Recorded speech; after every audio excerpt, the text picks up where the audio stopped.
வாலு வா சா ஓ பா முதல் நாள் வரவேற்பு எப்படி?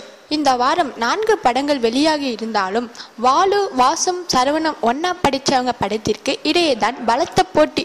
இந்த 2 படங்களுக்கும் இடையில் ஒரே ஒரு ஒற்றுமை மட்டுமே உண்டு. 2 படங்களிலும் சந்தான நகைச்சுவை நடிகராக நடித்துள்ளார்.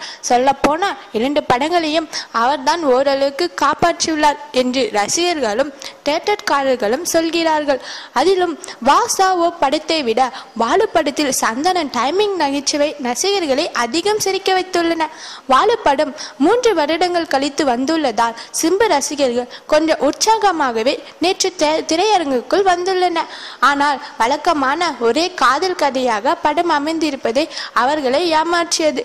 அதிலும் இந்த படம் ஆரம்பமாகி வெளிவரும் 3 வருடங்களுக்குள் தமிழ் சினிமா எவ்வளவு மாறிவிட்டன. படத்திலே ஒவ்வொருவரும் அடுத்தடுத்த காட்சிகளில் பல்வேறு தேற்றங்களில் வெளிவருவதை படத்தை பதம் பார்த்துவிட்டது. வாசா ஓ மீண்டும் ராஜேஷ், ஆர்யா, சந்தானம் ஆகியோரின் கூட்டணியில் வந்துள்ள படம். வழக்கம் போல படத்தில் ஆர்யாவும் சந்தானமும் பேசிக்கொண்டே இருக்கிறார்கள். ராஜேஷின் இதற்கு முந்தைய படங்கள் ஆவது மற்ற கதாபாத்திரங்களுக்கும் கொஞ்சம் முக்கியத்துவம் இருக்கும். இந்த படத்தில் ஆர்யா சந்தானத்தை தவிர வேறு யாராலும் ஸ்கோர் பண்ணவே முடியவில்லை. இந்த படம் ஒரு 2 ஹீரோ படமாகவே தான் தெரிகிறது. ஆர்யா ஒரு ஹீரோ, சந்தானம் மற்றொரு ஹீரோ. வா எழுத்தில் ஆரம்பமாகும் இந்த படங்களும் ரசிகர்களை வா என முதல் சில நாட்களுக்கு மட்டுமே வரவழைக்கும் என்றார்கள்.